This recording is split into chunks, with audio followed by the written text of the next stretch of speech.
යාළුවනේ Diary Vibes YouTube channel එකට ඔයාලා සාදරයෙන් පිළිගන්නවා. මම ඉතින් අද ගෙදරට නම් තාම වීඩියෝ කෝල් එක ගේන්නේ. මොකෝ කරන්නේ? තාම වැඩ ඉවර නැහැ.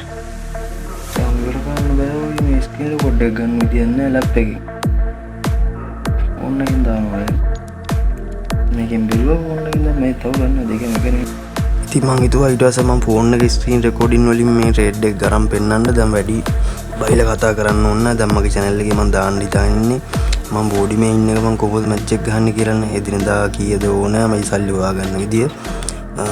ඉතින් මම දැන් මේ මම කරන එක දෙයක් තමයි ට්‍රේඩින් කියන දේ.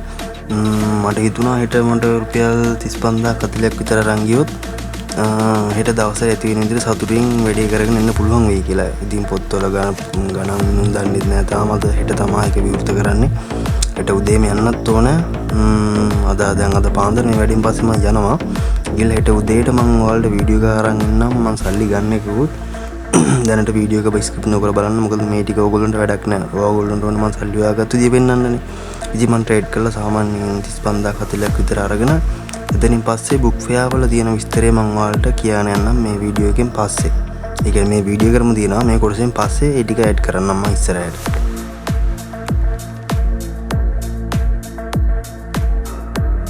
ඔන්න ඒ ට්‍රේඩ් එකත් පින් කරා. ඊළඟ බලමු ට්‍රේඩ් එක මොකද වෙන්නේ කියලා. මම මේ ට්‍රේඩ් එකක් ගන්න ගමන්ම කතා කරන්න කියලා තමයි මේ සවුන්ඩ් රෙකෝඩින් දැම්මේ. හැබැයි මට මේකට ඇඩ් කරගන්න බැරි වුණා. මේ මොකද එහෙම කියන්න හේතුව තමයි මේ ට්‍රේඩ් එකක් ගද්දී එන ෆීලින් එක කතා කරන්න දිනන හොඳයි කියලා හිතුණා. නමුත් දැන් මගේ මේ ඕගොල්ලෝගේ පරමාර්ථය මම ට්‍රේඩ් කරන බලන එක නෙමෙයිනේ. මේ ඒ නිසා ඒනොට මට කියන්න ඕනකමක් තිබුණේ මේ ඕගොල්ලෝ ට්‍රේඩ් කරනවා නම් මේ ට්‍රේඩ් එක හරිම එන්ට්‍රි ගන්න බැරිනොත් ගන්න එපා. මොකද මම දැන් රයිස් ට්‍රේඩ් එකක් තමයි ඉස්සරහට ගන්න හිතාන ඉන්නේ. ඒක මට ගන්න බැරි වුණා එතනින්. හැබැයි මම හදිස්සියේ ඒකම දාන්න ඒ කියන්නේ ක්ලික් කරන ගියා. හැබැයි ට්‍රේඩ් එක ඕපන් වුණා. වාසනාවට මේ ඒක ඒ කැන්ඩල් එක ඉවර වෙනවත් එක්කම ඊළඟ කැන්ඩල් එක හැදුනෙත් කොළ පාට කැන්ඩල් එකක්. ඒ නිසා මේ ට්‍රේඩ් එක වින් කරා. බලන්නකො මොකද වෙන්නේ කියලා. ඔන්න ඒ ට්‍රේඩ් එක අපි වින් කරා. මොකද ඒක මගේ වාසනාවට වෙච්ච දෙයක්. හැකියාව හින්දා නෙමෙයි. මොකද වැරදි එන්ට්‍රි එකක් අරගෙන වාසනාවට වින් කරපු ට්‍රේඩ් එකක්. මම මෙතනින් පස්සේ ට්‍රේඩින් ගැන කතා කරන්න යන්නේ නැහැ. මොකද ට්‍රේඩින් ගැන නෙමෙයි මම ඔයාලට කතා කරන්න ආවේ. ඔන්න මම සල්ලි හොයාගෙන ඉවරයි. දැන් බලමු සල්ලි ගත්ත විදිහේ වීඩියෝ එකක් විතරක් දාන්න.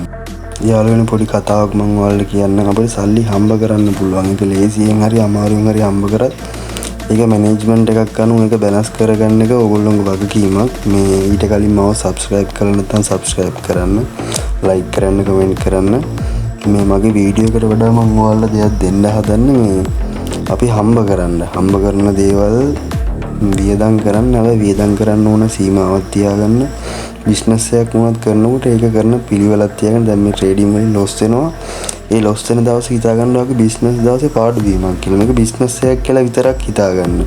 නැතුව මේ සූදුවක් කියලා හිතාන කරන්න එපා. තමන්ගේ සල්ලි නිකම්ම වියදම් වෙනවා, නාස්ති වෙනවා. පොස් වෙන්නත් පුළුවන් account එක. මොකද තණ්හාව නිසා එන තණ්හාව වැඩ කරන්න එපා.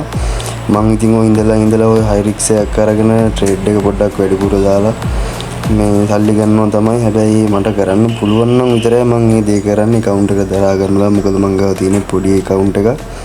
කොහොම හරි මම එදා මැච් එක ගහගන්නේ මෙන්න මේ දේෙන් තමයි. ඔන්න යාළුවනේ ඊට පස්සේ අපි අතලට ආවිල්ලා පොට් ටික අරගෙන හැමදේම වැඩ ඉවර කරනකොට දැන් මතක් වුණේ මම මේකේ වීඩියෝ ටික ගත්තේ නෑ නේ කියලා. මොකද ඒකට හේතුව තමයි මම මේකට දැන්ට අවුරුදු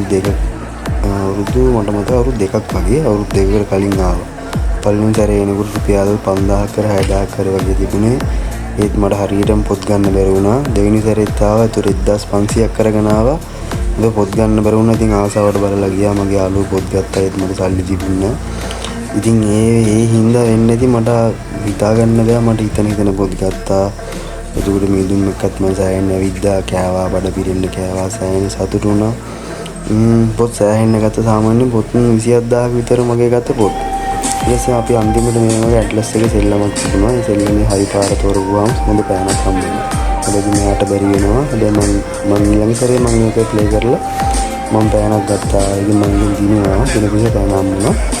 ඊට පස්සේ අපි වැඩේත් ඉවර කරගෙන තා චූටි බඩු ටිකක් අරගෙන අවස් වෙනකොට ගෙදර ආවා. ඉවරයි. මම තව දෙයක් කියන්න ඔයාලට යාළුවනේ. මේක ඉතින් මගේ වීඩියෝ එකකින් ලොකු දෙයක් ඔයාලා බලන්න දෙයක් නෑ. ඕගොල්ලොන්ට කියන්න ඕන ඕගොල්ලොන්ට හිතුවොත් කරන්න බැරි දෙයක් නෑ. ලොකු සල්ලිකාරයෝ වෙන්න ඕනේ නැහැ. තමන්ගේ එදිනදා ජීවිතේදී මැච් එක ගහගෙන වැඩේ කරගෙන යන්න පුළුවන් නම් ජීවිතේ සතුටින් විඳින්න පුළුවන් නම් ඒක තමයි ජීවිතය කියන්නේ. සතුට අංග 1. ඉතින් සල්ලි පස්සෙම යන්නත් එපා. පුළුවන් විදිහට සතුටින් ජීවත් වෙන්න හැමෝටම සලකන්න උදව් කරගන්න. ඉතින් මම මේකේ වීඩියෝ එකට වඩා ඔයගොල්ලන්ට පොඩි පණිවිඩයක් තමයි කියන්න හදන්නේ. ඉතින් මාළු බාද්දි බිලි පිත්තක් නැත්තම් හැට්ට කට්ටකින් හරි කමන්න ඒ දේ කරගන්න. එහෙනම් ගිහිල්ලා එන්නම් හැමෝටම ජය වේවා.